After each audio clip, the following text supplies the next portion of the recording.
Hey, I'm Megan Pickens of Family First Counseling out here in Mansfield, Texas. I'm a doctoral student in the PhD program in the Texas Wesleyan College for Marriage and Family Therapy.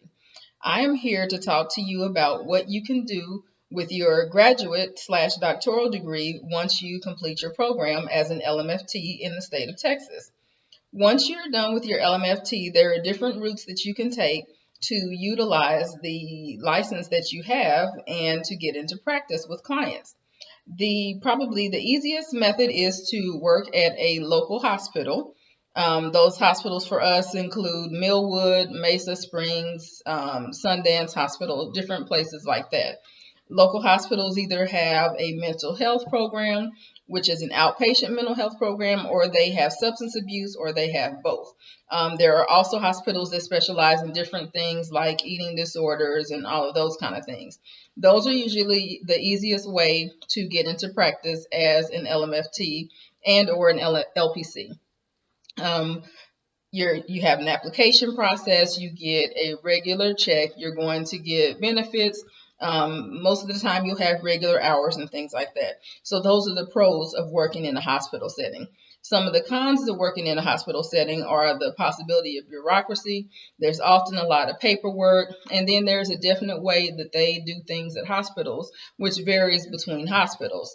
So you also have to be careful about where you work and always keep in mind that you want to protect your license, and that means doing things ethically and legally as the law states for counselors and LMFTs to do. Your second route could be to work at a local agency. Some of the agencies that are near us include the Parenting Center, Catholic Charities, different places like that. Those agencies are in place and they're usually set up through grant run programs. The pros to those agencies are that, once again, you have regular hours, you'll have benefits, you'll have insurance, get paid for mileage, things like that. What you'll do in those hospitals depends on your position. Some of them have field positions where you're out traveling, seeing people in the community or in their home, which does add a layer of possible risk. You know, going into somebody's home is a risk anyway. Just because you don't know them. I mean, once you know them, and usually people are okay. Always follow your first feeling if you're going to do that. Or you're seeing people in an office setting as well. And those agencies are run the same way, similar to hospitals. Although some of the cons are that if you're in a grant written program, sometimes grants can run out. And so that may eliminate your job or maybe put you in a different position for your job. You also have a little bit of the bureaucracy, depending on who is in charge. You may or may not have disorganization, but that is not a given. Most places have it together pretty well. They have their paperwork together and all of that. Some of the pluses also are that you can get free supervision. So if you're interested in being at a hospital or a private agency as an LMFT associate, you can sometimes get free supervision that way instead of having to pay out of pocket for supervision. Your third choice is to work under someone else's practice or private practice. So some of the pros of that are flexibility in hours, flexibility in location.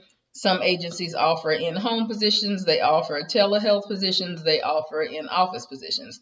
So you can kind of set it up how you want. Sometimes you can work for more than one agent, more than one practice, and do different things in different places on different days. Some of the cons are, though, that you will most likely have to pay either a percentage of what you earn, or you'll get some kind of hourly rate. And as a person who owns a private practice, I'll let you know that it's not because we just want to take your money, but there is overhead that the owner of private practices is responsible for, which I'll get into later. The fourth option is to work under a group practice. That means you are going to be working with a group of counselors or LMFTs that are already established in a group setting. So sometimes they share resources, they share space, things like that. Most likely they will already have things together. Usually how those situations work is that you pay a flat rate to work where you are, and you get either a certain amount of hours or a certain amount of office space or whatever. It just kind of varies on what place you are working at. There are different options in different places, and usually, if it's a larger practice, then they have more access. They have the ability to hire office people and things like that. So you may get a little bit of less overhead or a little bit more hands off kind of approach. Your final and fifth option is to go into private practice yourself. Now, everybody wants to go in private practice themselves, but they don't think about everything that goes along with it. Now, don't take this as me discouraging you from going into private practice, because I am in private practice and I have been for 8 years and I love it, but it was not a cakewalk. There are very few instructions. There's probably more instruction now than it was when I started 8 years ago, but nobody really tells you how to do it. When you're taking insurance, if you want to take insurance, a lot of people like to do private pay practices, but it really depends on where you live and the demographic that you want to serve. So that's not always a realistic option. My practice is a mixture of private pay and insurance because I have a certain population that I would like to serve. And people who pay for insurance would like to use their insurance. So I kind of deal with the hassle of insurance. However, I've been in practice long enough to pare down and not deal with the insurances that give me more trouble than others. So some of the pros of being in private practice are, once again, being able to make your own hours, being able to pick your own location, being able to pick what even your clientele are or who you see. Now, once you get on insurance panels, if you get on insurance panels or employee assistance panels, then that could change. They can't necessarily make you see certain people, but they don't want you just turning away their clients, just for anything. But there's a way after you've been in practice for a while to kind of pare down, and you can let people know what kind of clientele you prefer. So those are the pros. And I mean, you get all of the money that you make. But keep in mind, and here we go into some of the cons, is that every bit of money you make is going to be into running your practice. Oftentimes, it will get recycled right back into the practice. You are taught to pay yourself and have a salary and all of that, and that is something I've strived for and strive to do, and I do fairly well, but not that well. So when I say that, I mean that I don't know for sure that I'll get paid a certain amount per month, because if it's between the practice closing or a bill being late and me getting paid, then I'm going to go ahead and pay the bill. Now, I know that sounds crazy because I do have to have something to live off of, and I do. But when I say that, I mean that for me, the business is more important than me shopping and things like that. So those are some of the things that you're going to give up. If you don't have a regular agency job or regular check coming in, sometimes you won't be able to get luxuries. And I know on television and all of that stuff, they try to make it like you're living in a lap of luxury. And people often think you're living in a lap of luxury as a private practice person, but it doesn't really work that way. But I guess it could. It just depends on where you are and who you want to serve. The other cons are insurance. If you don't have a spouse, then you do have to pay for your own private insurance, unless you've got some kind of contract with an agency that will cover your insurance, which is also an option. Just doing contract work that gives you healthcare insurance. Some of the other cons are, if something goes wrong in the office, I have to make sure it gets taken care of. I have to make sure the office is cleaned. If I don't have a cleaning service, then that means that on Saturday or a Sunday or whatever day that I want to come in, then I have to come in and clean the office, because you don't want to have a dirty office. I have to cover paper, pencils, pens, all the things that you take for granted in working in an agency. So just keep that in mind. One of the last things I want to address is business planning. I hear this and it's been drilled into me. My mom tried to get me to do it. All of this stuff. People say business plan, business plan, business plan.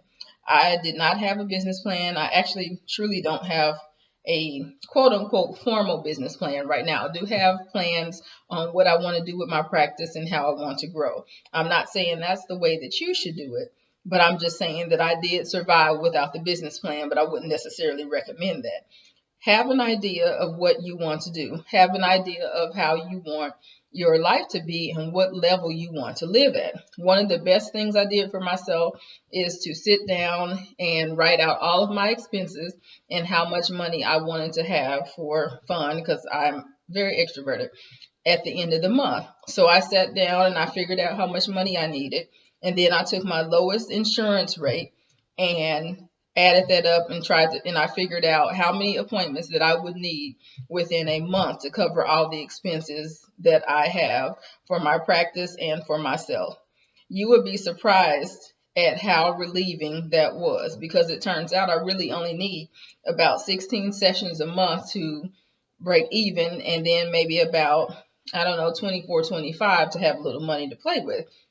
But my slots for counseling are more than that per week. So I know that sounds like a lot and like I'm living in the lap of luxury.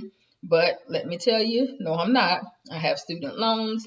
I have groceries. I have an adult child that I help care for. I live with my mom, so I help take care of my mom and things in the house.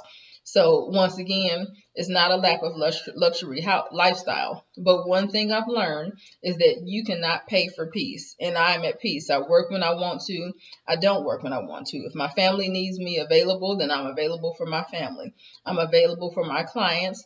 And also, I have multiple streams of income. One of my other forms of income is my private practice consultation, which I haven't done much with lately, but it's still there and it's something I'm working on. I also bake sometimes for fun, which once again I haven't done because the PhD program has kind of taken over my life. So keep that in mind if you want to do a PhD program. But going back to other things, so my main other stream of income is supervision. I'm an LPC supervisor, and so I supervise other counselors, and I get paid for that monthly. And the payment is not for the supervision. The payment is for the risk, which is something that I explain to them. And I also have students that I allow to work in my practice, both practicum students and LPC interns and LMFT associates. And that brings in a little income. I don't try to take all of their money, but I do cover overhead and things like that. So that's just kind of part of being in the business of being in practice. So once again, just to review, the routes that you can take as an LMFT in practice or an LPC in practice are: number one, you can work at a hospital. Number two, you can work at an agency. Number three, you can work under someone's practice. Number four, you can work under a group practice. And number five, you can be in private practice. Good luck to you. Thank you for watching, and I wish you the best of luck in whichever route you take.